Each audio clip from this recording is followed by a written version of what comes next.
Okay. Here we go. This is the Son of the Law podcast.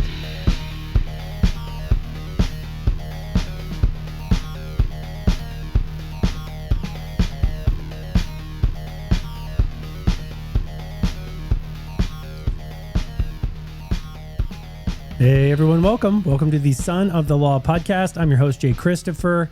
I want to thank you all before we get going here, before we get started, for supporting the show. You are why we do this, what it's all about. Also want to thank our sponsors, Complete Auto Service in Richmond, Cutting Edge Landscapes in Lawson. You guys have been awesome to work with, and I'm thrilled to have you as a business partner here. Also excited to work with the Lawson Review. So in the coming episodes ahead, you'll hear from the Lawson Review and our partnership that we formed there. Quick reminder, merchandise is still available. Following our Christmas one-year special, we do have hats and shirts available. If you are interested, you can message for orders there. Don't forget to share the show across all platforms, Spotify, Apple, YouTube, your favorite podcast player. Encourage people to follow the show, turn those notifications on so you can be ready for the next episode. You can find us at Son of the Law Podcast on Instagram and sonofthelaw.podcast@gmail.com. Once again, we drop every other Monday, 6 a.m., so that drive to work or never miss a Monday workout can be extra special. This episode is brought to you by Complete Auto Service Center. I want to share something close to home, literally. If you're anywhere near Richmond, Missouri, and your vehicle needs attention, there's a place that embodies trust and integrity, Complete Auto Service Center. I've known Mark and Amanda for years, and they make me feel like I'm part of their family. From oil changes to engine replacements, brakes to transmissions, they handle it all with professionalism and care. Their certified techs use quality parts, and they stand behind their work with a 36-month, 36,000-mile warranty. But it's more than just repairs. It's about peace of mind. It's about knowing that your vehicle is in the hands of people who value honesty and excellence. So, if you're seeking a reliable partner for your automotive needs, visit CompleteASC.com or stop by 718 Woolard Boulevard. Let them earn your trust, your business, and your friendship. Complete Auto Service Center. Complete maintenance, complete repairs, complete peace of mind. All right, joining me in my home today, coaches Gary Belcher and Mitch Comstock. What's up, fellas? Welcome. How are we doing? I'm so glad to have you here. Thank you so much for joining. We were chatting kind of briefly before we got started here. Having coaches in my home is extra special for me because I've not been in your role because it's intimidating for me. One, I've not really had some of the opportunities either. But I've done a lot of coaching of youth sports, and in my experiences, it has been tremendously challenging work, and also challenging or contributing to that challenge is the reward of when you do get to win or see a kid develop or, build relationships with some of these kids. But anyway, getting to talk with you guys, you've coached both my kids, are both my sons now. And, just thank you for coming in. I'm glad to have you here. Our pleasure. Yep, thanks for having us. Yeah. Okay. So introduce you as the Lawson basketball head coach, Gary Belcher, and the assistant JV coach. What's the official title, Mr. Comstock? I don't know if there is an official one. I'm the varsity assistant, I guess you would say, and the head JV coach. Okay. Very good. And as we talked upstairs, kind of basketball has been, just on self-reflection, very difficult for me because it moves so fast. Too fast for me, So I'm really looking forward to our conversation about how you guys handle game strategy, how you prepare the teams for those sorts of experiences in that environment, how you kind of bring preparation to the table. I mean, there's a lot here. But I've gotten to watch you guys coach my son, Powell, now Christopher, and I've learned so much from you. It's interesting because you get to know somebody the way your son is handled on the court, seeing you guys nod in agreement here.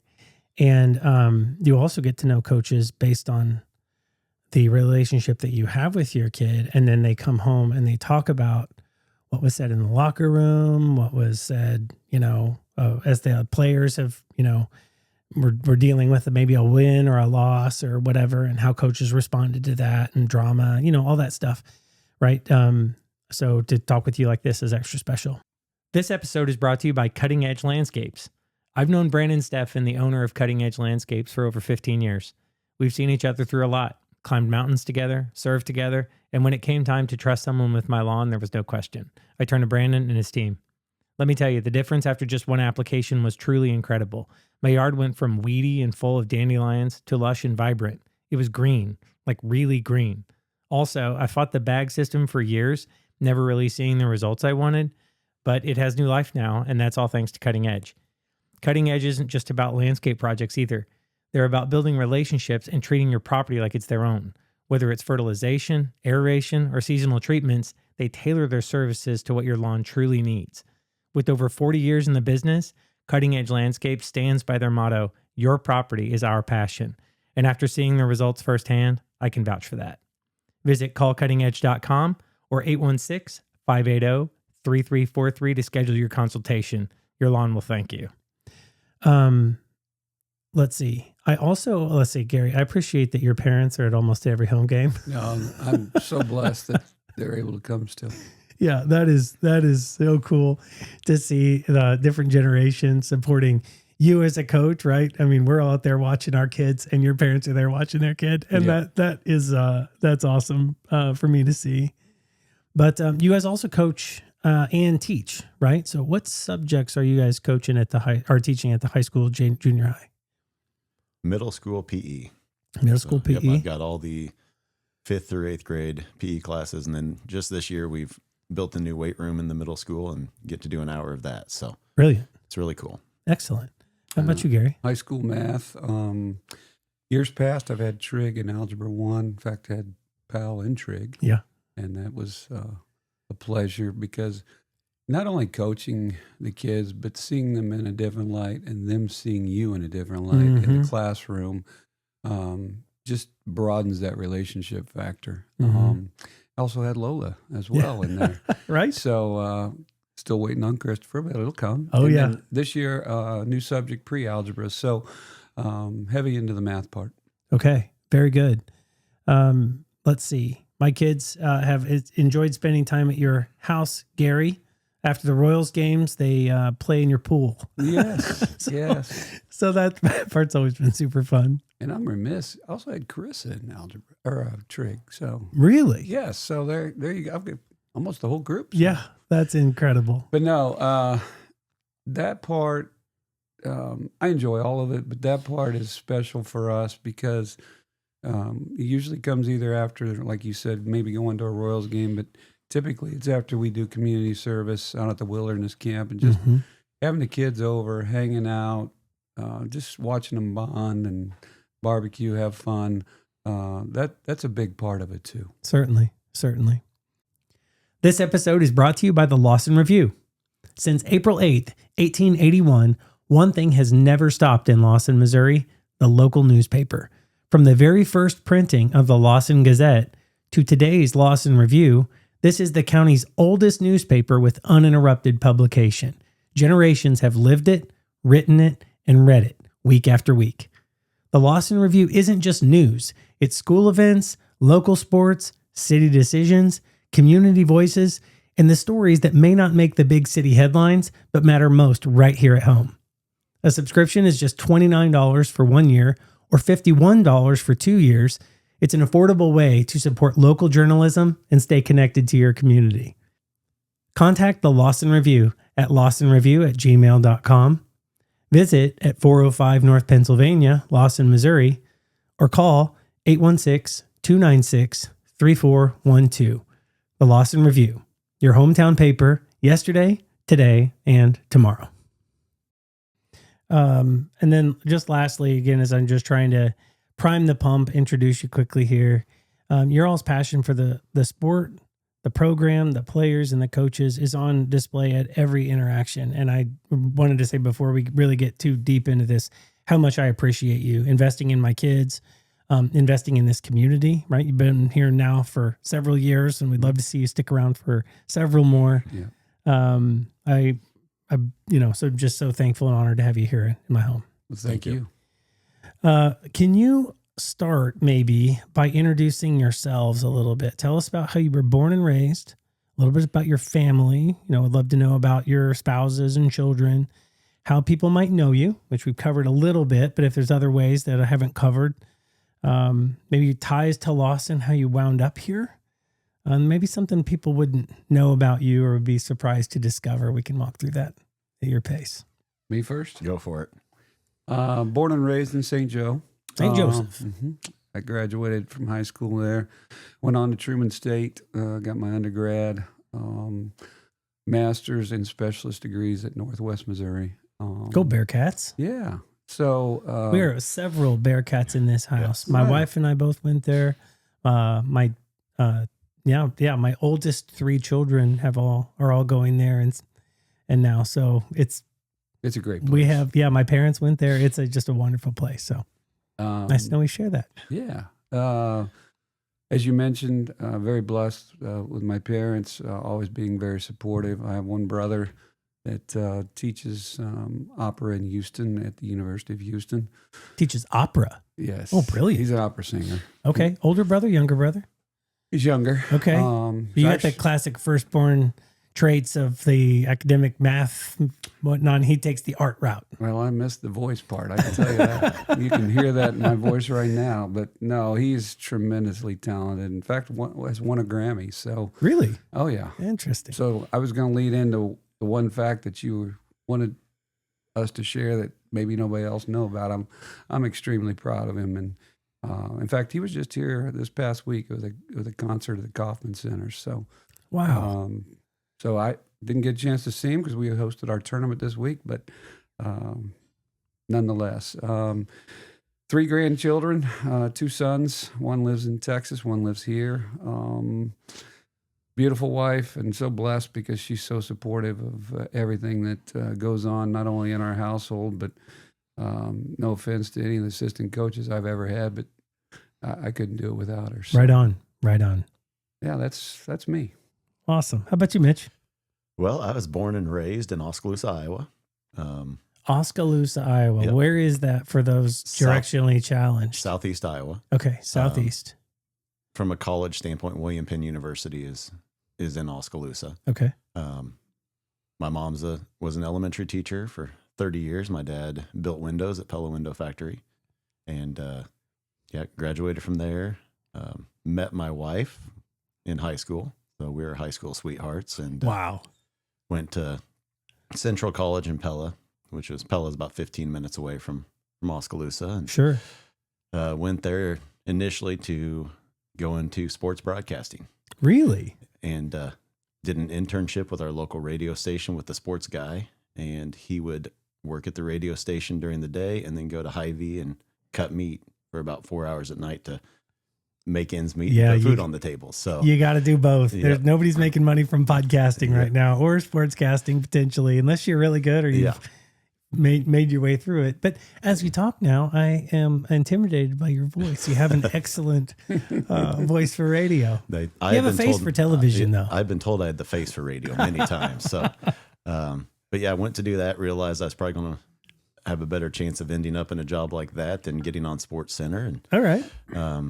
played every sport going through. That was everything that I did. My mom got us into reading by giving us Sports Illustrated for kids. Right on. That was just my life, and tried not to be a teacher because my mom told me all the things that Horror were wrong stories with education, and ended up in it. And there's nothing I'd rather be doing. I get to wake up and play games with kids every single day. That's awesome. They pay me for it. It's awesome. That's awesome. Yep. And got my wife, Jill. She is the principal at Lewis Elementary in Excelsior Springs. Oh, really? Yep. Been doing that for 5 years now. And then my son, Dylan, is 23, just graduated from Park University, is the assistant golf professional at Hodge Park. So Sweet. Congratulations on getting one completely through there. it's nice. Undergrad? Yep. He did a great job. So on to the next phase of life. Indeed. And man, watching the pocketbook drain as kids in college and whatnot, that is something I'm not trying to rush it. I'm not trying to get there too quickly because, I don't want to wish time away. But man, it would be nice when we don't have those bills to pay. Yeah, it definitely has been easier to make ends meet each month without having to make those payments. So Yeah. Something people wouldn't know about you or would be surprised to discover. So kind of a random fact, I have a cousin who was a founding member of the band Slipknot. Really? So that's kind of out I've there. never heard but that. Yeah. Yeah. So he was actually the lead singer when some of their early albums came out. And then when Corey Taylor joined the band, he kind of exited and is off doing other things. And the craziest thing is he's my cousin Andy, and he's a mailman, but he was, in the band Slipknot. So how about that? Yep. That's crazy. The once removed or 6 degrees from Kevin Bacon or whatever, it's alive and well. Oh yeah. It's a very small world, especially the older I get. That's awesome. True. All right. So we do these rapid fire questions on here. Don't take them too seriously. Love it. Love to get to know you in new ways, fun ways. And I like it because some of the best feedback I've received on the show has been related to these. You get to know different people in the new ways, but then people also have their own take, and you're going to make some enemies or you're going to make some friends based on your answers. So let's get started. Do you eat PB&J? Absolutely. How do you do it? On bread? You creamy, crunchy, toast your bread. How do you do it? How do you make it? Just regular bread. Regular bread. Yep. Creamy, crunchy peanut butter? Let's go creamy. Creamy. Yep. Got a favorite jelly? Grape. Grape jelly. Oh, that's the classic. I know. That is the classic. Kind of boring, but it's still good. Take it. I'll take it all day long. And see, I'm kind of out of the box on this. I will do a soft shell taco with crunchy peanut butter, a banana, and honey. That's kind of my go-to. I think that is the most unique variation of the PB&J that we've heard on the show. I appreciate that. What is a food that everyone loves that you secretly don't trust? I'm not a mayo or ranch, any of that. Just kind of that creamy sauce. Anti-condiment, ranchy, white dipping sauce. Yep, that's me. Awesome. Ketchup any day of the week, but nothing else. Brilliant. How about you, Coach Belcher? I don't have one. I like trying anything that somebody puts in at least once. Yeah. Just dabble and then maybe not. Yeah, try anything once. Yeah, because why not? Somebody else likes it. Maybe I'll like it. Yeah, absolutely. All right, boxers or briefs? As a middle school teacher whose students may hear this, if I answer this, I might not ever hear the end of it. So I'm going to plead the fifth on this. He's pleading the fifth. Yep. He's taking one for the team. All right, Gary, you gonna wage an answer here? Well, I know this is middle of the road, but I'm going to say both because the package that I get, I think it says boxer briefs on it. Oh, all right. So it's boxer briefs. I love it. Yeah, you're right down the middle. Yeah. All right. Didn't you both go on a physical health journey recently, losing some weight? Right on? How'd that go? It was, for me, it was, people throw out the term life-changing, I think sometimes too easily, but it kind of has been. Really? I got to the point where I wasn't taking care of myself, doing the things I needed to do. And kind of the thing that spurred it is we were taking a trip to Hawaii, and my wife looked at me and she goes, "I'm not telling you what to do, but we're going to be in Hawaii. We're going to be taking pictures. You're going to be on the beach. We're going to get back. You're going to look at those pictures and you're going to hate what you see." And just that right there just kind of clicked with me. And what great changed. Feedback. Oh, it was, she knows me better than I know myself, I think. And she knew what I needed. And it's kind of changed how I approach everything and what my focus is. And that's awesome. It's been great. Very good. Very good. How about you, Gary? I think just the fact that sometimes we let ourselves get away and you look in the mirror and your family history has high blood pressure and cholesterol and heart, and I'm headed right down that same path unless I change and do something different. And for the most part, I have this time of year through the season, it becomes a little bit of a struggle. Not so much, I think, the diet that I eat, it's when, because of the schedule. Easy to eat late. Yes. And then you're just downing it so fast and consuming it. So he's actually been good for me, and I would like to think the same way because we've kind of fed off each other the last couple of years of trying to stay in check. Yeah. Well, I appreciate that. And thank you for your transparency there. I couldn't remember if it was last year or 2 years ago where it was like, you guys, we saw you at the beginning of the season, and the basketball season's long, and you both had each lost a considerable amount of weight during the season, and you both look fantastic, right? So it was like no criticism either way, but just the health journey was on display for everybody to see. You have a very public job, very public facing, right? And so when people see your progress, you inspired others. So anyway, and one another. So well done. If someone made a movie about your life, who would play you? So the funny answer is, as a middle school teacher, middle schoolers are brutal. They are just tell it like it is. And I have been told on more than one occasion that I look very similar to the old man off of the movie Up. Oh, that's awesome. So I don't know if that would fit for my younger years, but that's what they've told me recently, that I look like him. So I guess that would be who could play me. Well, we love that movie. So well done. How about you, Gary? Well, I don't know if it's actually an actor, but my grandsons, how I arrived at this name, I have no idea, but they call me Olaf. And Josh Gad. and I think that's because at the time in their formative years when they were really young, now they're still young. I got a 4, 7, and 11-year-old.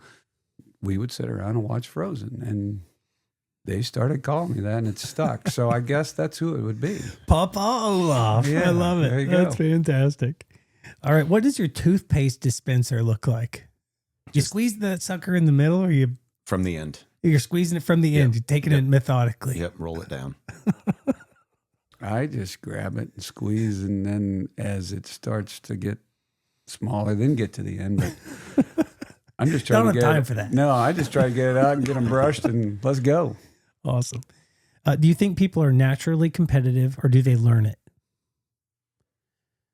You know, I saw that question when you put it out there to us. I think it's both, because I think a lot of things in life sometimes come a little easier to others. Sometimes it's inherent, but it's also a learned skill as well that, okay, I need to get to here. I've got to up my game a little bit, or I'm always been wired that way. Yep. So I know that's not the exact answer, but I do feel it's both. Yeah. Brilliant. I think it's both too, because I think everybody kind of has their area that they're competitive in, and whether they admit that they're a competitor or not, I think somewhere that there's something in them that pushes them. Yeah. Whether, it's sports or art or academics, whatever it is, I think there's something, but I think it's also taught, because I think sometimes you have to learn how to compete and how to push yourself, because I think the human nature naturally is to survive. Yeah. That's great. And so you kind of have to learn to push yourself beyond just the basic survival. So I think it's a little bit of both. Yeah. Good feedback. What's your most useless hidden talent? I asked my son this last night, and he told me it was my random useless knowledge on just things that make no sense. That's what he told me. So Cliff Clavin, your resident Cliff Clavin. Yep. Need my normie. Yeah. When I saw that, I'm just like, I don't know. I don't know what that would be. Just the fact that I know from my wife's standpoint, she's like, you're gone, but when you're home, you're gone. And during this part of the year, I know what she's talking about, because pretty much all day yesterday, I was in watching film on our next opponent, but I was home, but I wasn't home. Yep. So you can be in two places at once. In her mind, no, but in my mind, yes. That's great. Let's see. How do you feel about eternity? I'm ready for it. All right. Right. Yeah, I think that's what we're all working for, is to have that eternity and live with our God and be in that place. Excellent. Do you believe success is mostly hard work, or mostly timing and opportunity? Yes. Right? I know Coach has won a state championship with basketball. I was fortunate to get to be on 2 teams as an assistant coach when we won it at Oric with football. Brilliant. And we had great kids, and they were hard workers. But sometimes you can have great kids that are hard workers, and you match up with the best team in the state. Yeah. And you can't get it done. And so I think both things kind of have to be present. I don't think you get there without the hard work, but I think there's a lot of times that, the chips have to fall your way sometimes That's a very knowing answer. Anything to add to that, Gary? Yeah, I think you try to prepare the best you can, both as an individual and as a group. So when that opportunity does come, you're ready for it. Yeah. And with the group that Mitch alluded to at Kearney, the year prior to us winning, we made it to the state finals, but in retrospect, we probably shouldn't have got past the quarterfinal. Really? And it was just a group that started to come together, and we just rode that high through, and we knocked off some teams that probably on paper should have beaten us. Mm. But the best part about it was going through that experience. When we walked off the floor in 2009, those kids, we got on the bus, and the first thing they said was, we're going to be right back here next year. And you did. And we did. And so timing, but yet prepared for the opportunity when it does arise. And I think it's a combination of both. Yeah. One of my favorite quotes is, the harder I work, the luckier I get. Yep. For sure. Yeah. Yeah. Something I'm recently starting as part of our anniversary is I'm letting the guests that I interviewed today ask a question for the future next guest. So the question that is to put to you all is, what's the deal with supporting the Chiefs? I think in your case, the Bears, Coach Comstock, or the closest pro team nearest to your community. Like, what's the deal with that? And I'm compelled to ask you to offer an answer. Like, dig in here. So growing up in Iowa, back, in the limited TV days, when you didn't have 800 channels you could choose from, we got WGN. And WGN out of Chicago broadcast all the Bears games, all the Cubs games, and all the Chicago Bulls games. And that was your team. And when I was growing up, we had Walter Payton and the 85 Bears with the Super Bowl shuffle. Michael Jordan was doing his thing. The Cubs weren't very good, but, they came around to it. They got a World Series in my lifetime, but, that's what I grew up watching was those Chicago teams. And so that's who I fell in love with. So not so much proximity, but maybe availability. Yep. It was the team that you had to watch. You could watch. Yep. Yeah. Very good. Anything to add to that, Gary? I think mine's a little of both, but I've always been a believer, home's where your feet is. Okay. Or, I guess is the right words. Yeah. And I kind of shared this with our group the other day in the locker room, that we are Lawson. Yeah. And we're going to support no matter what activity or whatever to the fullest extent, because this is home. Yep. And the Chiefs, the Royals, whatever, we live in Kansas City area, it's home. And yes, that's what we grew up with because it's been our home. But if you're not going to back your home group, who are you going to back? Yeah, right. So, yeah, you're lost otherwise. That's where I come from. I love it. I'd be interested to know what our community of practice thinks about that. So if you got an answer, drop me an email, put that on social media. I'd love to hear your feedback. All right. So let's transition here into, what we came to talk about is just basketball. I again am always inspired by talking with coaches, because you all have like a keen sense of, you have a foot in reality, you have a foot in the future of legacy. You cannot separate, at least the good coaches, the ones that I want to talk with, you can't separate the person from the sport from the future, right? It's like you approach the sport and everything you're trying to do academically in the classroom with a greater goal of making a better young person on the back end of that. And so, you know, as we dive in here into basketball, understand there's like a higher approach that we're trying to work through. Why basketball? What first drew you to this particular game, and why has it remained important to you over time? I'll start. I actually started out coaching football, basketball. I've done baseball, track, whatever.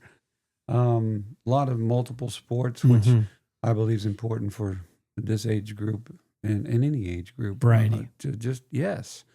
And of course, I do golf now here at the high school. And I just think the well-roundedness of our athletes at Lawson in particular, but all the athletes that I've grown up with and played with and now have coached, has kind of led me to the basketball from the standpoint, I think out of all the sports, it takes on everything because, you know, you can play football and never touch the ball.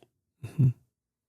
You can play baseball. I'm just throwing these ball sports out. Sure. And you could go the whole game and never touch the ball. Mm-hmm. It's hard to get on the basketball floor and compete without touching the basketball. Everybody. And so you have to be, I'm going back to this well-roundedness.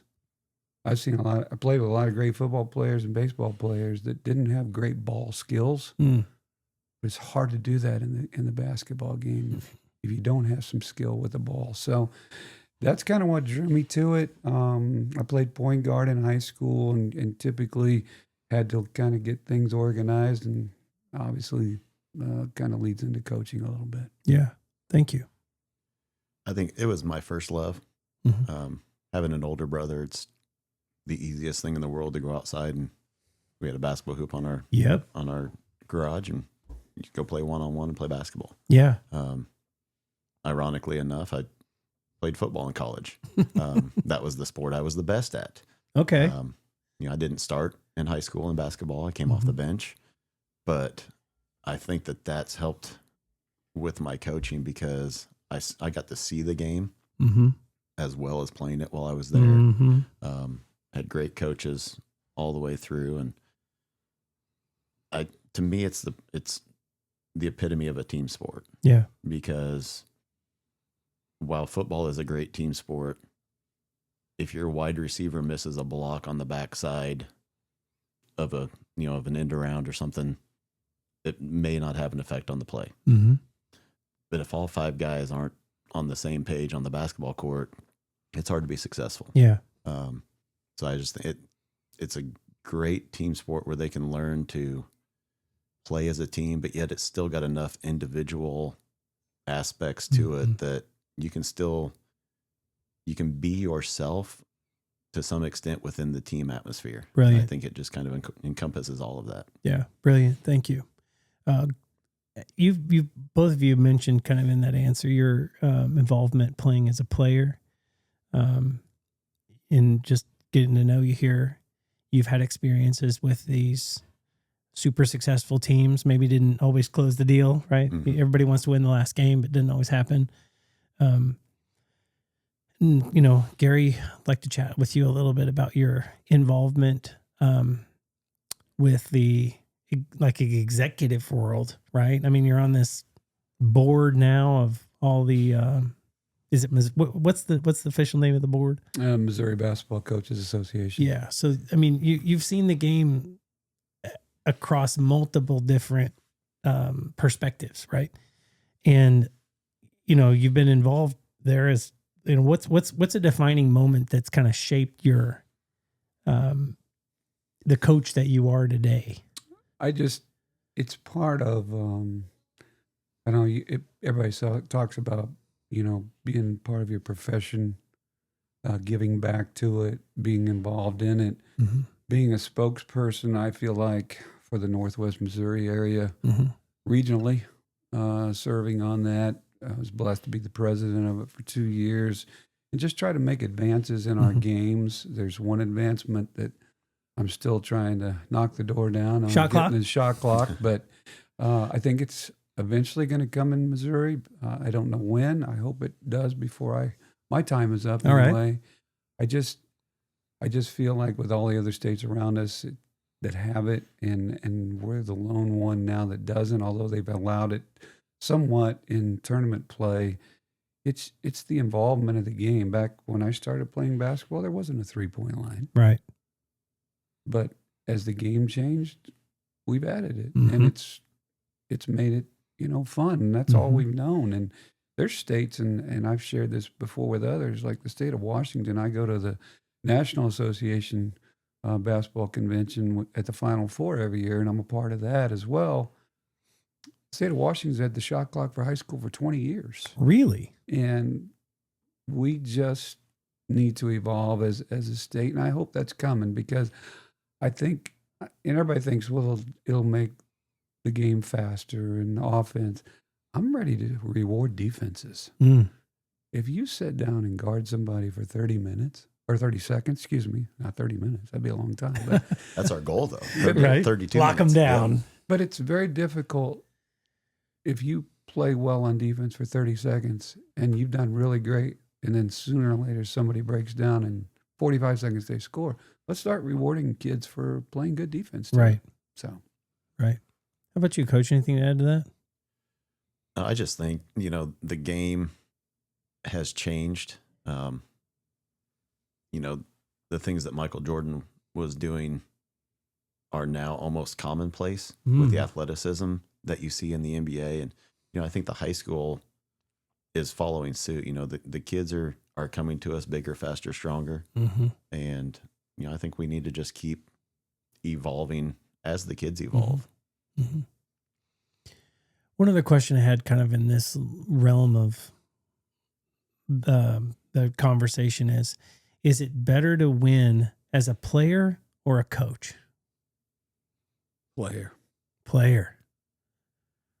Idea there. Oh, I mean, I loved winning as a player, but I also love seeing the joy on the kids' faces Mm-hmm. when you see them succeed. Mm-hmm. So that's, I'd almost have to go as a coach. Okay. I enjoy that more. Yeah, it's varied for sure. Yeah. Well, y'all have done a lot of winning in here in Lawson, but across your respective careers. Gary recently completed and celebrated 400 wins, career wins, which is a monumental accomplishment in your career. I tried to capture the highlights from the celebration, and so I'd like to talk with you about that. 5 seasons at LHS, highlighted by a Class 3 district championship just 2 years ago. 4 seasons at Lathrop, where you earned your first coaching victory. You coached at Warrensburg and Kearney, and we talked a little bit about your Class 4 second place appearance in 2009, and then ultimately a championship in 2010. Stacked another 100 wins on at Benton. So getting to coach where you grew up, that was probably pretty cool. But across 5 different programs, many court successes, sustained dedication to schools, communities, game of basketball, so many relationships, many joining you on the court. There just a couple of days ago where we talked about that. How did you get there? How did you get to 400 wins? people. Really? Great people. I've been so blessed, and the guy sitting to my right, Mitch included, by not just the coaches that I've interacted with and had the privilege of being a part of. I started out as an assistant under some really good head coaches.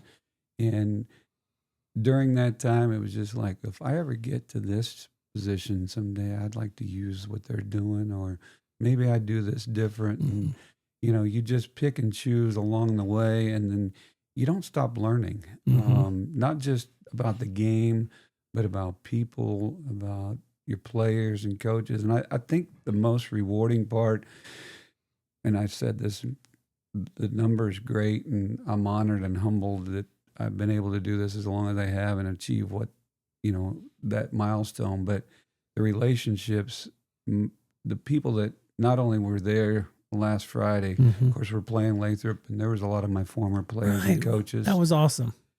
Kearney, there was some former players and a coach from there. But just the numerous people that I've either coached or families or whatever, being a part of their child's births, Yeah. their marriages, unfortunately, a few funerals Mm-hmm. along the way. That far exceeds the 400 number. Yeah. Because I tried to count up, my wife did this, she made a list. I think right now there are a dozen former players and 8 former coaches that were my assistants that are now coaching the sport as head coaches. And even in our proximity, Tyler Funks at West Platte, the 2 coaches at Kearney, Dylan Starzl played for me. The boys' side, Troy Wrestler was an assistant. The girls' side in St. Joe, I've got 2 guys that played for me or coached for me. The Cameron girls coach, Richard Berry. I mean, I can just go on and on. I don't want to bore you. And then out of the blue, and this happened last night, a young man that I coached at Warrensburg got on Facebook Messenger and sent me something. He's now an assistant at Knobnoster, and I hadn't heard from him for a long time. And we had some struggles during his high school year just from the fact he didn't have a lot of direction and leadership, and he thanked me for being the father figure for him. Oh, wow. That means more to me than some number that you can put. Yeah. And I can tell it with the kids that I've coached here at Lawson, seeing them come back, and they were part of that Friday night, including your son. Mm-hmm. That just humbles me and brings smiles to my face more than any of the wins could accomplish. Yeah. Thank you for that perspective. You know, I'm my follow-up question was, are you going to stay for 500? Right. But you know, I'm humbled now thinking through, that your approach and the significance of the relationships over the number. So that's encouraging. I am still interested in the answer though to the question. You know, what, you know, you think about these really successful coaches, really successful players, you know, as you think about a legacy that you want to leave it with the kids, with the players. Do you think about the number of wins at the end of a career? Do you think about, hey, could I get to 450? Could I get to 500 before I retire? You know, I mean, is that in the back of the mind, or is it I don't. I coach in the moment. I teach these kids, or try to, in the moment, because this is their moment. Yeah. And when it's all said and done, and you know, I'm taking trips with my wife, I'll reflect back on it. Yeah.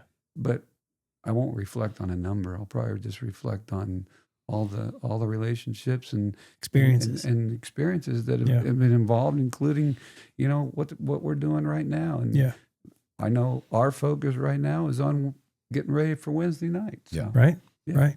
All right, Mitch, let's talk a little bit about you and your coaching journey. You're working with JV squad. Yep. You've seen some time with C-level players. Yep. A lot of times, you know, that C-team coach, that JV squad, not necessarily the best players. I call them developing players, right? Correct. You're working the program, bringing them along. Oftentimes, you're introducing kids to that basketball culture. You're spending a lot of time with those guys. Head coach doesn't always get that much time with them. You're entrusted with that burden of responsibility. So what do you also kind of talked about your bench time and how you got to see the game. What do you remember about your own playing years that influenced how you coach now? Like I said, I was blessed to have great coaches all the way through, you know, in whatever sport that I did. And I just think that at the lower levels, you know, and I coach middle school football also, it's about, part of my job is to get the kids to love the sport and want to continue doing it. You know, we're trying to win basketball games, but that's a minuscule part of what it is.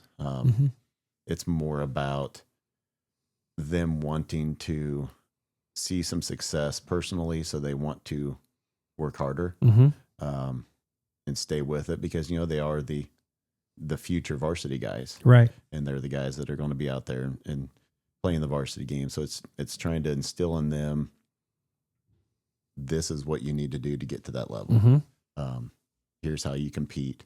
Here's how you do things. Let's do things this way. And that'll help get you to where you want to be. Because the ultimate, I don't think anybody would say, hey, I want to play JV. Mm-hmm. They're all wanting to play varsity. Sure. The reality is there's just somebody right now who's better than them. Yeah. And they're striving to fill that role either later in the season sometimes or, the next year, the next couple of years. So I think our job at the lower levels is to get them to love it, get them to see some success, and also to see, hey, here's what I need to work on to get to that next level. Yeah, that's great feedback. And I can say, because, like I said before, I get to hear about how things go in the locker room. I get to hear about what happens after the games and whatnot.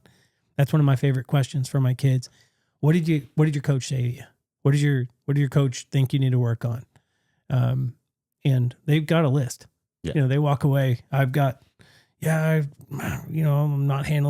take care of the ball, or I need to be boxing out more, or I need to be, attacking. Sometimes the best thing for me to do is to attack when I'm maybe not selfish. I'm too selfless with the ball when I need to be shooting. So, they're ready with an answer, and so you're doing a good job. Oh, thank you. Was there a coach or a mentor in each of your lives, maybe at that lower level, that changed how you viewed effort, accountability, leadership, that stuck with you as you have moved forward in your journeys here? Good. My high school football coach was outside of my own dad and my own grandpa, one of the most influential men in my life. We just lost him this past fall. Oh, I'm sorry to hear that. But he was somebody who believed in me more than I believed in myself. It was constantly telling me I can do it. You can do this. We believe in you. Just constantly doing that, and then put me in positions to be successful. Like I said, I got to be a part of a couple of state championship football teams at Oric, and the first person I called after the game was him. That's awesome. To share that with him. And so, he was a great person.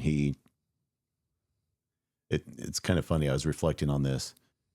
He coached at numerous different schools around the state of Iowa. The night of his funeral, every school he coached at turned the lights on that Friday night at 7:00 in honor of him on their football field. But even though all of those players that he coached over his almost 40-year career, I felt like I was his favorite. Yeah. And I would venture to guess that every kid that played for him felt that same way. And I think that is just a remarkable thing that he was able to accomplish.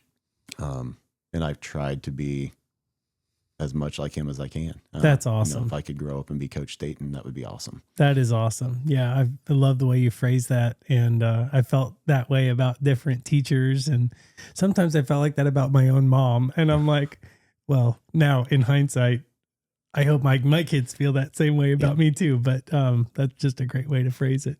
Yep. Well done. How about you, Coach Belcher? I could have a long list of this, because it seems like, and I go back to being an assistant coach, there were different coaches at different stages of my life that were very influential. I think probably the most was my baseball coach in high school. And Mitch has heard me say this to our kids several times, and I'm sure Pal and Chris could say it too. There's always a why. And sometimes we don't see that as players or participants, what the coach is trying to do, not just for you as an individual and as a player, but in the grand scheme of how things fit into a team.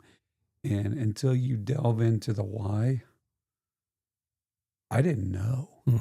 And he just made me think about certain things and what I brought as an athlete or a teammate, or how this makes this team better, or what functionality we need to get better on. And so I try to model a lot of the things that we do as a program, and I'm not just, and what I do in the classroom with my math kids, the same way. There's a why behind we're doing this. Yeah. And if you can get to that level and understanding of it, I think you've got them hooked. Yeah. Well, I think that's a great way to transition into the Lawson program. You know, talked about your inspiration, talked about some of your successes. I'd like to talk about Lawson and the program you attempted to build, you wanted to build when you started here, maybe how it's going. So the formal question is, when you arrived at Lawson, what type of program, what kind of program did you want to build beyond wins and losses?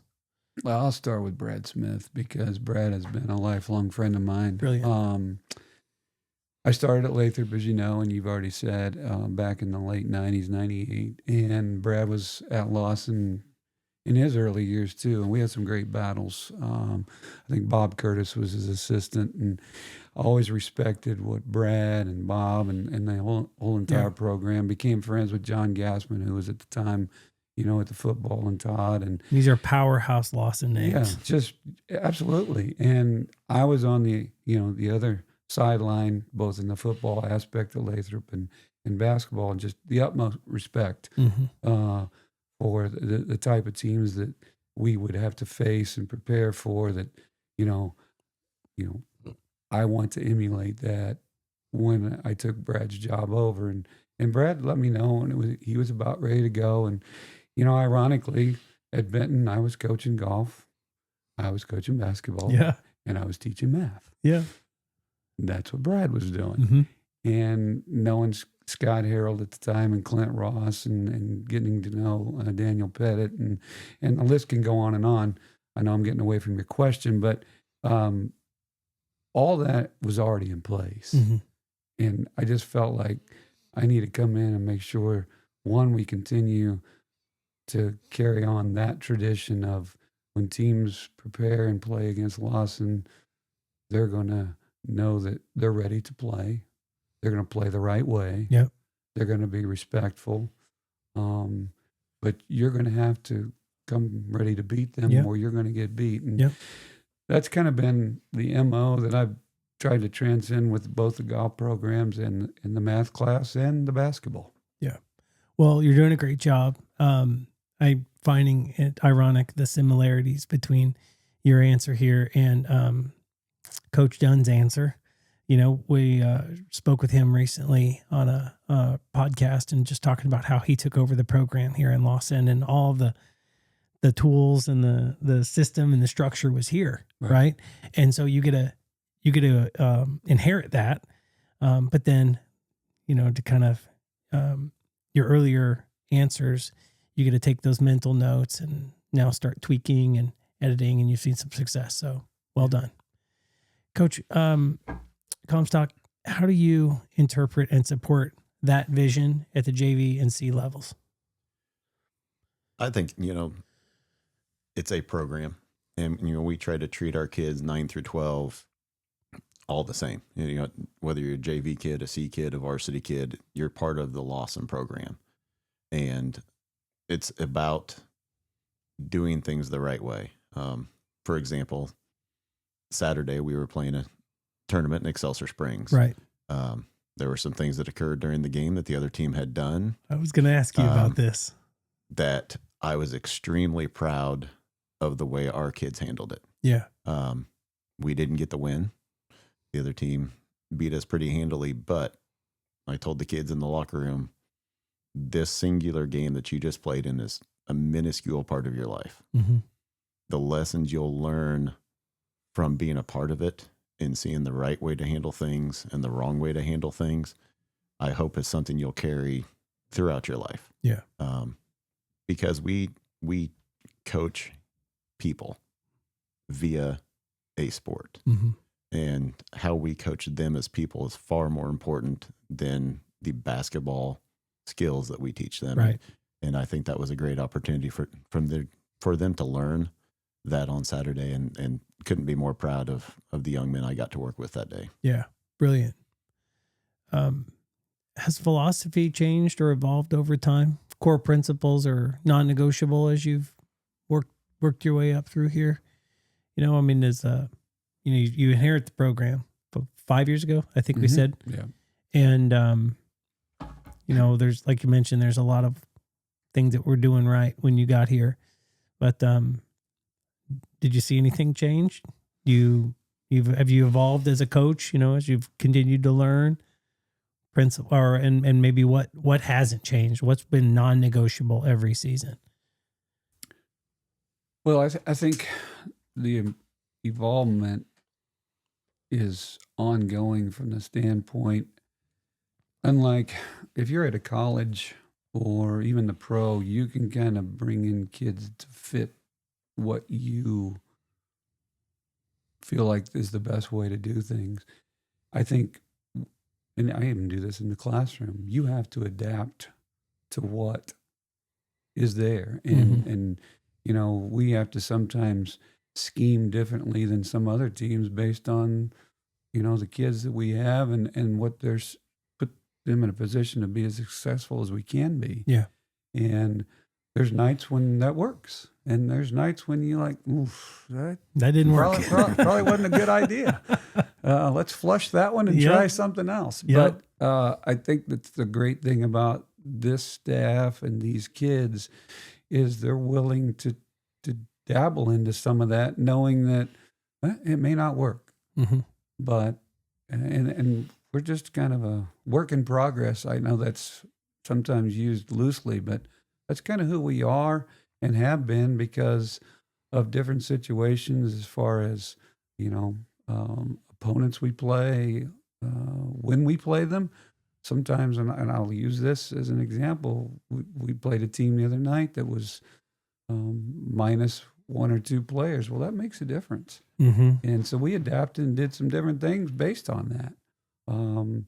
We scouted a group that was minus a couple players, and then all of a sudden they showed up the night we played them. Well, then things changed, and you have to be ready to pivot, so to speak, at a moment's notice. Yeah.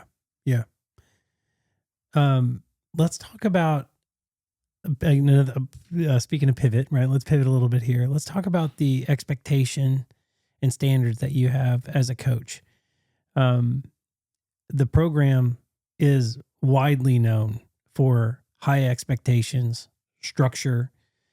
I would say, and this is not a criticism, but a significant time commitment, right? I mean, you're in the gym, you are getting touches, you are playing sometimes when kids don't want to play, when parents don't want to run to games, right? Like, I mean, I want to dig in here a little bit. Why are those standards important to you? These expectations and the structure that you've put in place here. I think if you're anything worth doing is worth doing to the best of your ability. Let's go. And I think that's what we try to instill with our players. Like, if you're going to do this and you're going to be a part of it, like, let's do it. Yeah. Gonna play to win. Yep. And all right. And to give your best effort, and to give your best effort, you're going to have to invest some time in it. We can't just show up, roll the ball out, and be the best team in the state. Yeah. We've got to put the work in. Yeah. We're here to compete. That's just part of it. Brilliant. Anything to add, Coach? Yeah, I'm going to use the word opportunities. And I'm going to parallel it with the classroom too. I've had a lot of kids throughout the years in math. Doesn't come easy to some kids. Mm-hmm. And so are you providing an opportunity for them to get help, to, sharpen their skills and things like that? Mm-hmm. Or are you just hoping they're going to get it? And I'll just use, we've talked about Kearney, we talked about Benton, and now Lawson. Avenues, providing them the opportunity to get better. Mm-hmm. If you were in a town, like when I was blessed at Warrensburg and even in St. Joe, there was colleges the kids could go to and do things and play in the rec centers and community centers and things like that. And then I've been at other schools, and I'll just use Lawson for that example. The nearest community center for these kids probably is to go down to Excelsior sometimes. So what we do in the summertime with our summer league, I started that clear back at Kearney. Yep. And have done it ever since. And it serves two purposes. Our kids, I'm sure Chris and Powell will probably tell you, we've said this many times, people are paying us money to come play in our gyms. Yep. That we get to put into our program. The fun stuff like the hotels to Indiana last year was solely funded by the chance and the opportunity to have a summer league. But at the same time, it provides avenues for our kids to play where they don't have to go into the city and be a part of an AAU atmosphere, because I'm not sure a lot of our kids, one, would do that or aspire to do that. But when it's here in their backyard, so to speak, that's kind of our MO on that. And from that, you've alluded to some of the stuff in what I read about us purchasing the shooting machines. Yep, the guns, Without those resources, not just from the Summer League, but our Booster Club was just very helpful in that. Those are just added on things like, here's a great tool. In fact, we used it in practice today for you to get better. Well, that goes back to the opportunity. What are we doing? And I say this to my classroom, what am I doing to try to help our kids? Yeah. And, this is going to get handed off to somebody at some other venture. And I've always been the believer and had this driven in, leave the place better than you found it. Yep. And so from the opportunity standpoint, and I think that's who we are and what we want to be. Yeah, that's excellent. And I appreciate the philosophy. I want to dig in here a little bit more just because I think it's interesting to me. I think it's what makes you unique as a coach. Some critics feel these demands, long practices, time in the gym, the intensity can be too much. And just through my own observations,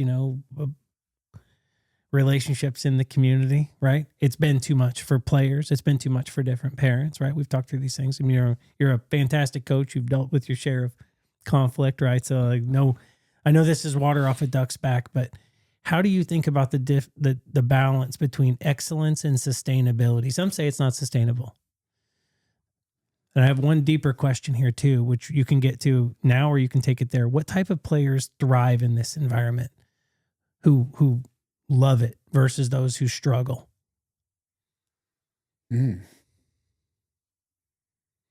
While you're thinking, I'll just share another couple thoughts. I love your coaching approach. Love it. And I am so thrilled to watch Christopher, who's eat up with basketball. Powell liked it and did a good job. He'd bang around, enjoyed playing with you, your program, the whole bit, but didn't love it. Wasn't his favorite sport. Just enjoyed it. Christopher is all about it. And I've said for years, like, we find that group of kids who really embraces this coaching philosophy that you've got, who wants to spend time, who are showing up at the gym early, who are wanting to play anytime the gym's open, that team is going to go somewhere in this world of, Lawson basketball. So, just the floor is yours to answer and talk through this however you like. Yeah. I think we do a lot. But like Coach said, it's providing the opportunities. I think kids find opportunities in the things that they really enjoy. Whether it's, if they're a baseball player, they might be playing, 70, 80 baseball games a summer. If they're on a team like that, or, if they're in football, maybe they're doing 7-on-7 with our football program and they're doing camps, but then on their own, they're going and doing things. Position stuff or working out or whatever. Yeah. If it's the kids that are involved in our fine arts, whether it's, maybe they play with a music group in the summer, or maybe they go to Excelsior and do stuff at the slightly off Broadway theater. I think our kids get involved in the things that they love and enjoy. And I think our philosophy is we're going to provide the opportunity for them to do that. Yep. For those basketball kids. Yep. You guys can come. We're going to have workouts. We're going to provide the summer league. And no, not every kid loves it. Mm-hmm. Basketball is not everybody's favorite sport, but I think kind of our responsibility is providing that opportunity because, like Coach said, they don't have to go anywhere else to do it. Yep. They get to do it at their school. It's not loading up and traveling somewhere every weekend to go play or do those things. And so we try to keep it here. It's also a great fundraiser for the program. The kids, the stuff that we've been able to get for the program for the kids has been a great bonus from it. Yeah. But I think it's just providing the opportunity for those kids to do it and not have to go spend thousands of dollars to do it somewhere else. Yeah. Excellent. I think, you alluded to anything worth doing is going to require you to put in some time and no, it's not for everybody. And Mm-hmm. I think the great thing that you can start out at the formative years is try everything. And sooner or later, kids are going to find their niche. People Mm-hmm. find their niche. Mm-hmm. And sometimes it's 2 or 3 things. And you'll have different levels of, I want to be, and I have this in the classroom. I want to go to college. I want to take 4 years of math. I want this. Yeah. And then I just need I want to walk, pass. I want to walk across that stage. Yep. And so you talk about, like today, we had, being the holiday, we had the gym open 30 minutes prior because some of the kids say, I'd like to get more shots up, Coach.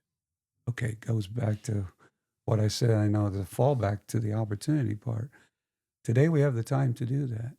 When we're in our season, and I love it, but it also makes it tough, is we have to pretty much be out of our gym at a certain time because there is so many people coming in right now from the youth standpoint and that share our facilities, which is fantastic. Yeah. Basketball and wrestling and band and flag corps. And well, I was talking to Coach Glenn and she's starting to secure people to come in and getting some indoor baseball workouts and things, which is great because we have fantastic facilities for our size of town and school, second to none. Yeah. And it's great being used, but boy, you've got to just try to, find some time for these guys like your son. I know it. We have a group text with the freshman group, and I always know the gym's open because Chris is texting people to come in and get extra shots up. But you know what? That goes back to what you shared about him. That's his passion, and to some, like in Pal's case, he enjoyed it. He wanted to be a part of it, and there's plenty of room for those kids too. Yep. But for the ones that love it, you just got to keep providing opportunities for them. Yeah, I think that's great. I think it's great. Great approach. Excellent answer. Sometimes I think our Midwest nice culture has an expectation that because somebody's uncomfortable, that the entire program has to change. And I'm not seeing you submit to some of those pressures, and I appreciate it. So anyway, I hope you hear that as a compliment. Thanks. There's a lot there. You're also known as a very vocal and passionate coach. Some have said you're the smartest coach they've ever been around. Like, just know the game so well, whatever. You do a lot of coaching, and I'm going to call it yelling because you got to during a game, right? I mean, the gym's loud and everything like that. So you do a lot of coaching, a lot of yelling, very passion-filled environment during games. How do you think about communications when their emotions are running high? We just talked about kind of the standards and the struggle and the expectations of very high level of play. And now you're expecting a team to execute that. And this is the time to demonstrate it right in the middle of a game. And unfortunately, or fortunately, depending on how you look at it, you're doing it in front of so many people, right? They see you yelling, they see you engaging with players. Sometimes not necessarily throwing clipboards, but we can see some of the emotions that you're experiencing. So how do you handle communication when emotion runs high? Well, and we bring this up a lot because we share a lot of kids that play different sports. Mm. And you and I have even mentioned this, how fast the game moves Mm-hmm. and things like that, where I know some of our football kids, and Mitch coaching football and I did, there's a pause between every play Mm-hmm. that you can redirect and do some things. In baseball, I know Pal played it, in between each pitch, you can make an adjustment. Every play. That's one of it's those are the sports I love watching. And you can reset. And it can be done probably in a more, less intense, less vocal setting than in basketball that's just nonstop. Mhm. And I share this story because it goes way back my early years of coaching. I had two kids go, "Coach, we can't hear you." Mm. I'm like, okay, well, that's not going to be an excuse anymore. And I know some people say, "You're awful loud." I said, well, you already alluded how loud sometimes the gym gets. And Mm-hmm. it's not so much the volume and the intense. It's, in my mind, trying to get them in the right position Mm-hmm. and to be aware. And my job, and I think our coaching staff's job, and they do a great job of it, is preparation of watching film on other teams and knowing their tendencies and knowing when something's called, this action's about to happen, Mm-hmm. and just informing our kids or reminding them, okay, this is called, this is coming. Yeah, and they only know it if they can hear you. And so from that standpoint, yeah, I hear myself when I watch film, like, oh my. Yeah. If he didn't hear that, I don't know what else I can do other than get on the microphone. But Right. but yeah, I mean, and there are situations where the emotion part and it gets a little ramped up. But I also hope that when the emotions and the kids are just beaming because they're making plays, they try to see me reach out and give them a high five, or I'm right there with them and whatever, because there are two sides to that. Yeah. Mhm. Yeah. Yeah. I've always been a firm believer that I'm going to be your biggest critic, Yeah. but also your biggest cheerleader. Yeah. That you're going to hear me when both happen. Yeah. And it's kind of funny. Some of the girls that I coached when I was at Oric have told me they think I've mellowed. Really? Yeah. They said, you yelled a lot at us and you're not yelling at these kids. And I'm like, well, one, it's in a JV setting and there's 12 people in the crowd because it's just the kids' parents are there watching it. So that lends to a quieter atmosphere. But they said I got a little more fired up and that I'm too nice now, but I don't know. I'm not disagreeing with you, right? It's your answer. And I hear the sentiment behind the comment. Recent game where I heard you coaching, instructing loudly at the kids, had some sort of overload offense running. I try to study the game watching you guys, and you guys so many different schemes and everything like that. I get lost. I'm not a very good fan. I'm there for my kid. I'm there to watch whatever's, but I am trying to learn, right? And it's clear you were trying to do something too. So I don't know, working the ball around the outside of the perimeter, and it would appear that the designed scheme was to have somebody come down the inside of the paint, in front of the defender, but behind the guy who's covering the guy on the perimeter. And you're like, so-and-so, move down. I mean, you just get to the point where you're yelling, right? So he finally moved down, and then, you're only 5 or 6 feet from this guy all the way across the court. And you're like, now throw it into him. Throw it, right? Like pass the ball, and I could hear it, but I'm not playing. Yeah. You know what I mean? And so they're trying to hear you and play and whatever. And that consideration about all those different elements of the game makes it so challenging to try to process all of that. And so sometimes volume's all you got. Yeah. And, so just It's almost again, like a verbal joystick. yeah. Like you're trying to get them to do. If you had a video game, you'd just move the joystick and get the game to do it. And you're trying Right, to do that. that's and where you need to go. Yeah, Go the there. only thing you have is your voice to try to get them there. So. Right. Can we talk just a little bit? I'm trying to avoid this, right? Because I'm not a broadcaster. I'm not an announcer, right? I don't do these things. But can we talk about how you make in-game decisions? Is this feel? Is it the game so well? Is it you're managing a game from a coaching perspective. You've got inbound plays, you've got offensive schemes, you've got defensive schemes, you're getting in and out of presses. You know what I mean? There's lots of different elements. So just from a coaching perspective, in a high level, how do you manage a game? Like, what's your approach to that? I think like today's practice was all about us.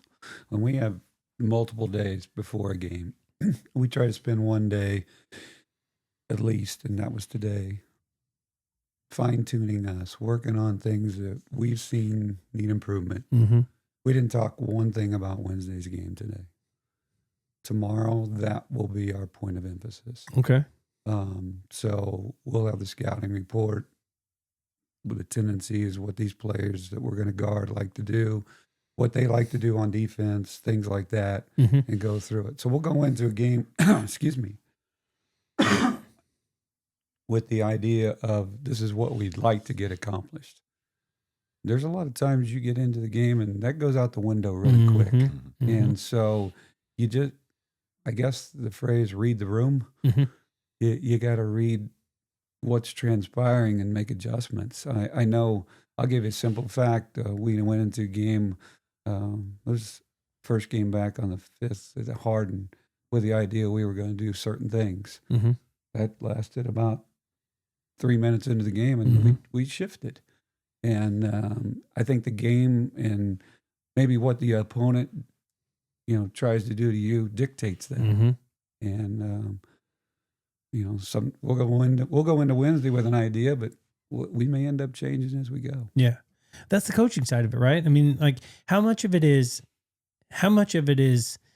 20 years of coaching and just realizing that and then responding to that almost because out of experience versus learning on the fly and doing something different? I don't even know if that's a good question. I mean, I think as a coach, I think you learn constantly. I got my first head coaching job at 22. Mm-hmm. I had no clue what I was doing. It's such a big job. It is a big job. And I did what we did in high school. Yeah. And that fell back on what I knew. Mm-hmm. I talked to a couple of my kids that played for me and told them I wish I could be the coach then that I am now and coached you guys because of you just learn as you go. Mm-hmm. You learn from watching other people. I was a head coach for 13 years. And one of the great things about these last 4 is what I've learned coaching with Coach Belcher, watching how he does things. And, it's like, man, I wish I would have known that back when I was coaching right? this group or that group, Yeah. And I think it's just constantly failing, and realizing where you went wrong and then not wanting to do that again. You're just constantly learning and growing and developing your coaching. And, you just kind of make decisions based on, when we did this, it didn't work out so well, but when we did this, it worked out really well. And you just kind of, I think those decisions become more natural the more you make them. More experience you've got. Yeah. Do you try to approach your preparation via many plays or offensive schemes, a little combination of everything? You try to put the kids in a position to play the game that you've taught them or run plays that you've taught them for the sake of scoring? Do you make adjustments based on who's on the court? There's so many different ways to approach it. Is there kind of a default mode that you approach everything from? Oh no, I was going to ask if there was a choice D, all the above. Yeah. Again, and I know we talked about this earlier, I think each group every year is a little different. Mm-hmm. Last year's group that Pal graduated with, a lot of seniors. Mm-hmm. It's taken some time this year to evolve to where we are with this group, and we're going to continue to evolve. Mm-hmm. But I just think as we progress, sometimes it is the play or the set or whatever. But then at some point, we got to also teach them the ability to go make a play. Right. And there's a fine line with that. Like, I know all of us that have done this have used this phrase. No. Yes, yes. Don't. Yeah, No, nice shot. no. Nice shot. Okay. Well done. All right. And that's just the nature of the game, because in your mind, we should be doing this, but the ball is in their hands. And we always talk to these guys that when the ball is in their hands, I use the football analogy. You're the quarterback. Right. You control what happens next. Yep. And so sometimes you just roll with the punches. Yep. Yeah. Very good. Two other quick things. Referees. Again, I'm learning by watching you guys handle referees. I'm learning watching the game. Right. I have 3 more years, 4 more. Whatever the rest for Christopher's experience to learn this game better than I know now. But one thing that I've unlocked is referees are crazy. I mean, sometimes they're excellent and you feel like you're getting calls. Other times you don't. Sometimes, like in that Excelsior game that you talked about, Coach, was one of the worst officiated games I've ever seen. And I'm trying very hard to give them the benefit of the doubt, because that's one of the hardest jobs. Every time down the court, they could make a call for you, against you, whatever. They got to let them play. So much is happening. How do you navigate the world of officiating as you're trying to move, throughout the basketball season? Well, I know from a lower level standpoint, there's a couple sides to it. One, a lot of times we're getting people with less experience. Yeah. They're getting hired for lower level games because they are trying to get experience so they can start doing the higher level games. And so I try to be understanding of that. Mm-hmm. Understand that they're learning also, and also we can't have our games without officials. If they don't show up, we don't play.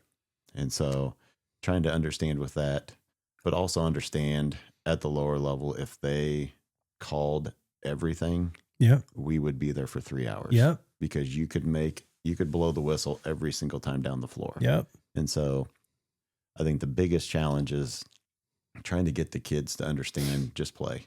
Yep. You can't do anything about it.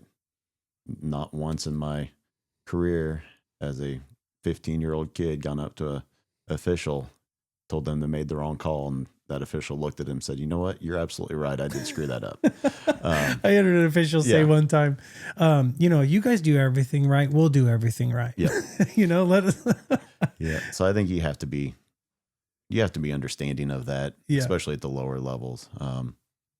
I was a little different as a varsity coach with how I handled the officials, but at the lower level, I think another part of it is being the example to the kids of, hey, you can be respectful and you can not agree, but be respectful in how you handle it and talk to them as human beings, and that's going to go a lot farther than berating them the whole time. Yeah.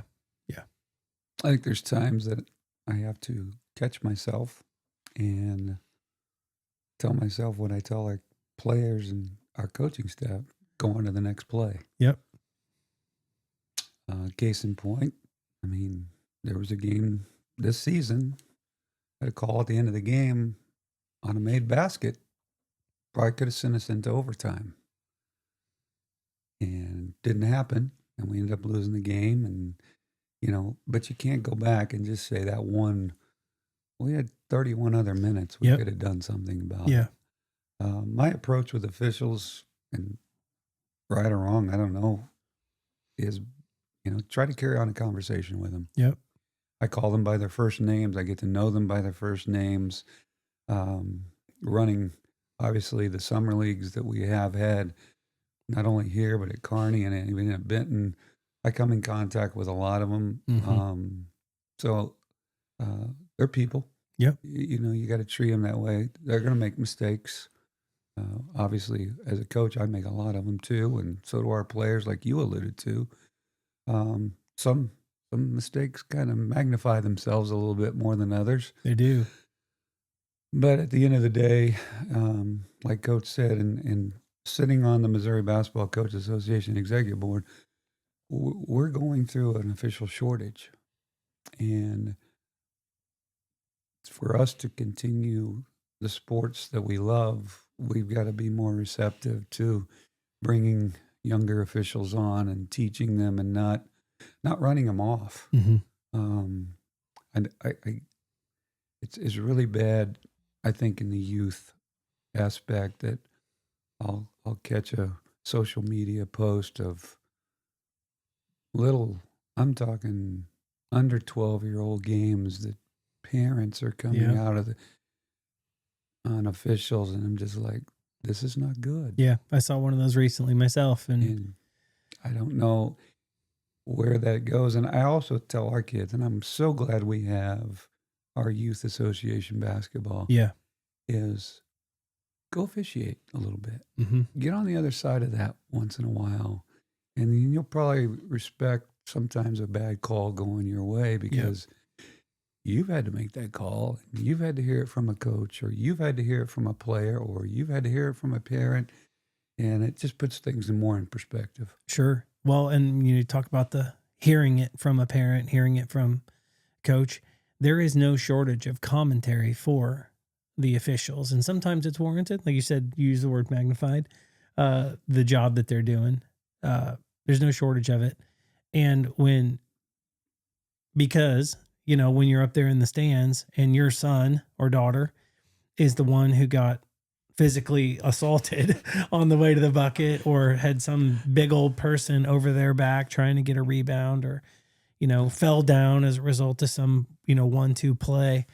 That's not just a call. That's an assault on your child, and so emotions run high for a lot of different reasons. And then, so, I'd love your feedback on that, but I'd also like your feedback on the job that the referees have to do, that the officials have to do.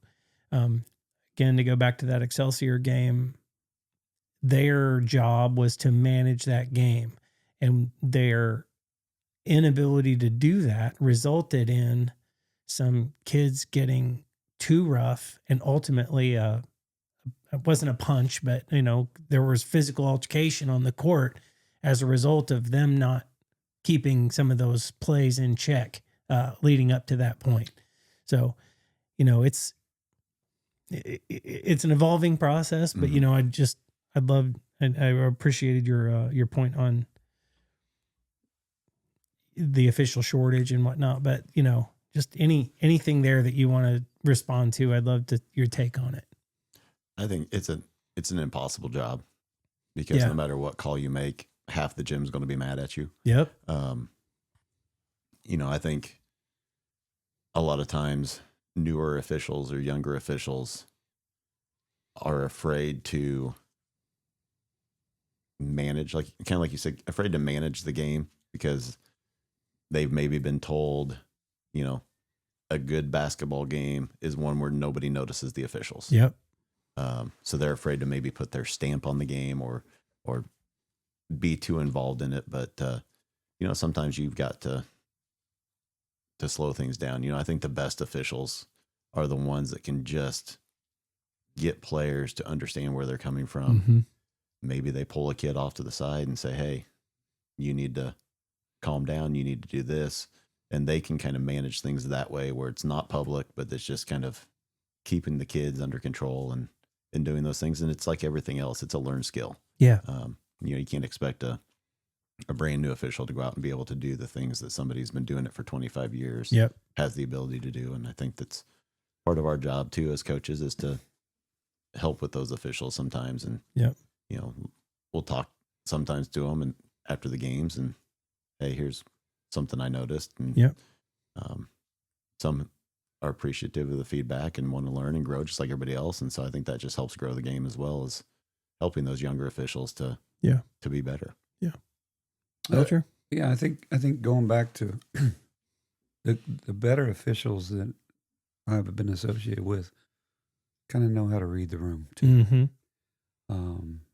They see things before they happen. Mm-hmm. And Watch it develop and call it out. Exactly. And no, we don't want them blowing the whistle every 5 seconds, but sometimes it takes that. Mm-hmm. Otherwise, things get out of control, which I think happened on Saturday at the game that we're all talking about, is that it just got so far, there was no going back. Yep. And, you know, to me, the best officiated game, some people say, oh, let them play. That's fine to a certain extent. Mm-hmm. Or I'm going to call everything nice and tight, and that's fine. It's like, to me, I go back to my baseball days. Home plate umpires have different strike zones. Mm-hmm. You need to be able to feel as a player and as a coach in basketball what that group of 3 officials are going to allow that night or not allow, and just stay consistent with it. Yep. From the time that game started, okay, you put a forearm and somebody put a hand on their back, it's going to get called. Yep. Or both ways. They're going to let you do all that. And we talked to our players several times. Okay, this is the way it's going to be called tonight. We have to adjust. Yep. It's like the strike zone in baseball. You know, does that ump have a big wide one where it's 2 inches off both sides of the plate and we're going from the neck down to below the kneecaps? Or is it got to be right down the middle at belt high to be a strike? You have to try to feel for what's going on. Yeah. And likewise, like I said, I think officials and the good ones, the good ones, they've got to feel for the game probably before it even started, just from prior knowledge. Yeah, very good. Wanted to talk about sportsmanship a little bit. You mentioned Comstock about the example that you're trying to set with the referees. Emotions run high. You get up big or you're down big or whatever, we can see sportsmanship suffer as a result, right? It can come from lots of different places. When I talked a long time ago now, this was right after our trip to Indiana, I interviewed the gentleman from the Indiana High School Basketball Hall of Fame. And we talked about the Bramer situation, where just that was parents and kids and coaches. I mean, that was everybody. So, how are you seeing sportsmanship across the KCI conference, here in or Lawson and or whatever, right? Is there any, this is a kind of a neat place to do it, right? You can talk to people without talking to them here, right? Would you offer any advice or recommendations for the fans in Lawson or, the program followers to, in the world of sportsmanship? I think the world is getting so much smaller with social media. I think it's kind of cool from our kids' standpoint because I think they know the kids from the other schools so much better. Yeah. And I think that it's a double-edged sword. I think they can have better sportsmanship because they're kind of friends. And so they're playing against these kids that are friends. But I also have seen situations where it's kind of gone the other direction. Yeah. And they've called Rivals. something out on something that they've noticed. But I can't really think of any situation within the KCI where it's been horrible sportsmanship. I think it's something that we, within our program, try to teach the kids to be respectful of whoever you're playing. Yeah. Have fun, compete. At the end of the day, shake their hand, tell them good game, and go on. That's it. Yeah, I think the kids that play multiple sports in the KCI against other, like he said, it can go one of two ways. Yeah. It can build that, hey, we competed against each other all 4 years of high school, and it's a good thing. Yeah. Or something happened in another sport and it carries over and it just keeps festering and carrying over, and it can turn into a bad thing. I'll speak from the golf perspective, and I know Mitch knows this as well. The great thing about the golf, both boys and girls, is they'll play with certain players a lot of times throughout their whole career because their games are evenly matched or whatever, and they become lifelong friends. Yeah. They shared, texts and whatever. Yeah. But at the same time, I know it can go the other way, and there's some kids that golf that need to improve their math skills a little bit. I'm just going to leave it at that. Yeah. And they wear on the kids, and they come to us as coaches like, what do I do? And I'm like, at some point you have to call them out on it and be respectful when you do it. But those are all good things that, transcend beyond sports. Yeah. Because when these kids walk away from our school building as students and athletes, then it becomes, how am I going to function in a community, in a job, with peers and things? And there's going to be confrontation in their lives. It goes without saying. Certainly. So some of the things that they learn how to handle through sport or through the classroom, we hope will, transcend when they get to be moms and dads and, community citizens. Yeah. Yeah. Let's build on that a little bit. Team bonds on and off the court, and your program does activities that aren't basketball focused and basketball focused to encourage some of that relationship development. So you've done baseball games, pool parties, but then, as you mentioned, and we've celebrated on the podcast, the historic Hoosier Gym, playing there. Why are moments like those important to a program's culture? It's kind of like I mentioned earlier. We're coaching people via whatever sport it is, and I'll throw our community service in there also. Our kids get a lot of great things. They've got great facilities they play in. They've got great support from the community, and trying to get them to understand what they've received. Now let's give a little back. This is something simple you can do. We go out, we cut down some trees, we clean up some brush. It's a couple hours of your life, but it's about teaching them to be grateful for what they've given. And understand, hey, if I give a little bit back, it's going to come back to me tenfold. Yeah. And just, trying to get them to be a better person when they graduate than when we get them at the start of their career, whether it's when I see them in 5th grade rolling into PE, or whether it's when coach gets them in their freshman year of math, or wherever that is. And, I think the team bonding stuff and those type of things are just trying to develop the person more so than the athlete. Yeah. Yeah, I would agree with that in the fact that I think our philosophy is we want our kids to be givers and not takers. And unfortunately, our society has got a lot of takers. And so I'd like to think our kids enjoy that part, see that part, benefit from that part. And I will also say those are the things when they have their 10-year reunion or whatever that they get back, they don't probably talk too many about this one game or that game. It's, hey, do you remember the time we went to Indiana? Yeah. Or do you remember the bus pool rides, party pool parties? Yeah. the going to the Royals game. Yeah, the games are great, and that experience is part of it. But it's only part of it. Yeah. It's not the whole thing. And that's kind of what we try to instill with our program is it goes beyond basketball. Yeah.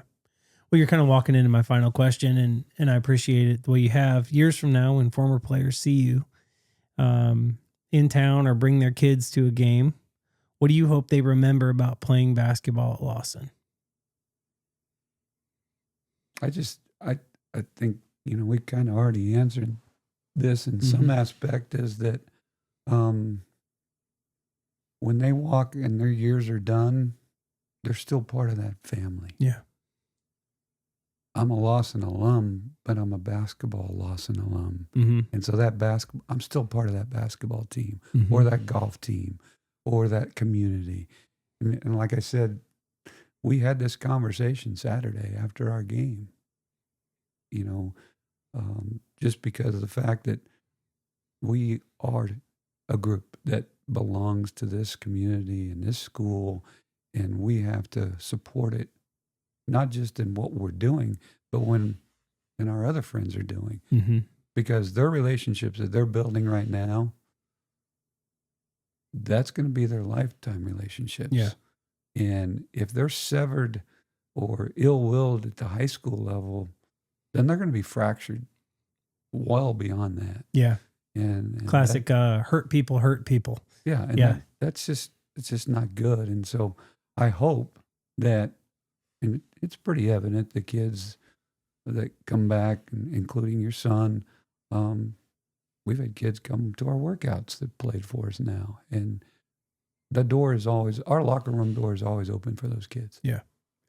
That's awesome. Yeah, just want you to come back and be excited for the success of the groups that follow. Mm-hmm. Come back and cheer. When we're playing for a district championship, come back and cheer for those guys just as loud as the guys before were cheering for you when you were doing it. Right.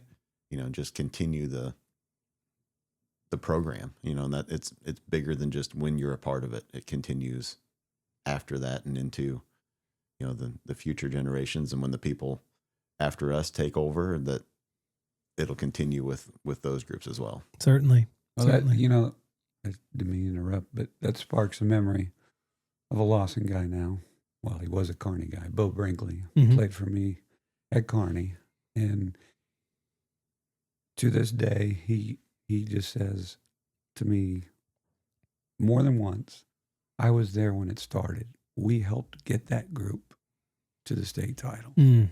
And so for him to say that, far removed from a professional career in football and all the things that he's had transpire in his life, to realize, no, I didn't get to win the state title like those other guys did, Mm-hmm. but I was the building blocks of it. Yeah. And it was still just as important to me to watch them win that. Now, granted, he would have loved to play them. Oh, sure. But Sure. Who wouldn't? he still felt a part of it. Yeah. And that's kind of where we want this group to be, is that, the kids like your son that have graduated, I'm still part of Lawson. I'm going to follow them. I'm going to see how they continue to evolve and succeed and support them. Yeah. Check in, catch up, see how they're doing, and Right. celebrate from wherever they are. Yep. Yeah. Before we go, any last piece of advice for our listeners? Come to support us. Come to the games. The kids feed off the atmosphere that's in the gym, and it's fun. High school sports are the best sports out there. Yeah. Come support the kids, because they work their tails off to do something that other people in their school aren't putting themselves out there. Yeah. These kids are putting themselves out to be applauded as well as ridiculed. Yeah. So come out and support the kids, and Yeah. they love having you there. That's awesome. Great advice. Thank you, Gary. Yeah, I would second that, in the fact that, and I'm not just talking about the basketball part. I've been in the school system now for 5 years, and just the outpouring of support, because other activities, other things that our kids are involved in, we're succeeding in a lot of things, Mm-hmm. and to celebrate those successes. Mm-hmm. Because the more that we can do that, I think the more it's going to foster kids to want to be involved and continue to be involved. And continue to represent not only our school, but our community. Yeah, that's great advice, and I appreciate that. Very much appreciate both of you for coming on the show. I forgot to ask a question. Can I come right back? Excuse me. Can I come back to it? It's one that was, I can't believe I forgot it, and whatever. But anyway, here it is. What's more important to you, a player with unlimited hustle or unlimited talent? Apparently unlimited hustle or unlimited talent.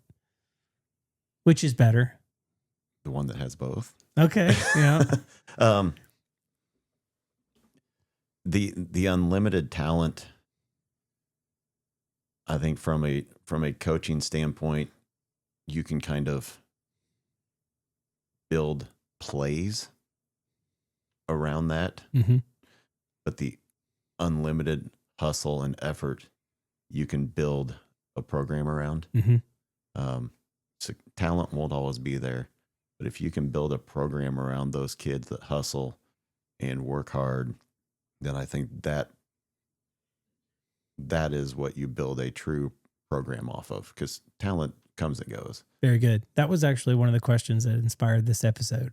I wanted two seasoned coaches' opinions on that answer. So what's yours answer? What's yours, Gary? 100% hustle. And I will say this, excuse me, from this regard, and Chris and Pal can vouch for this. Once a week, we have weekly awards, and 2 of the 7, is it 7? Seems like it's 7. I think it's 7. Yeah. 2 of the 7 are based on that. Hustle. And one of them is first to the floor. That means when the ball is loose, are you willing to go and sacrifice maybe your body, a little floor burn, whatever, and get on it for your team? And the second one is to take a charge. Mm-hmm. And yes, that requires a little bit of talent, but it's more about the want to and the desire. Hey, I'm going to go do this, not just for myself, but for my team. Literally going to take one for the team. and I think it's 7. 2 of our 7 weekly awards are based on just that. Now we have other ones on the statistical part. Sure. It's fine. But I always say at our banquet also, and unless it doesn't allude to hustle, you can give all the statistical awards out to kids, but to me, the one that means the most are the ones that your peers voted upon. Yeah. About you. Yeah. And so, hustle. For Very sure. good. Very good. Well, once again, it has been an absolute pleasure chatting with you guys today. I'm so thankful that you made time to come over. I'm glad we could get together and talk through this. One last chance. Anything else to communicate, share before we let everybody go? I appreciate you having us. Thanks for having us. You bet. All right, everyone. This has been the Son of the Law podcast. I really appreciate you. Have a great rest of your day.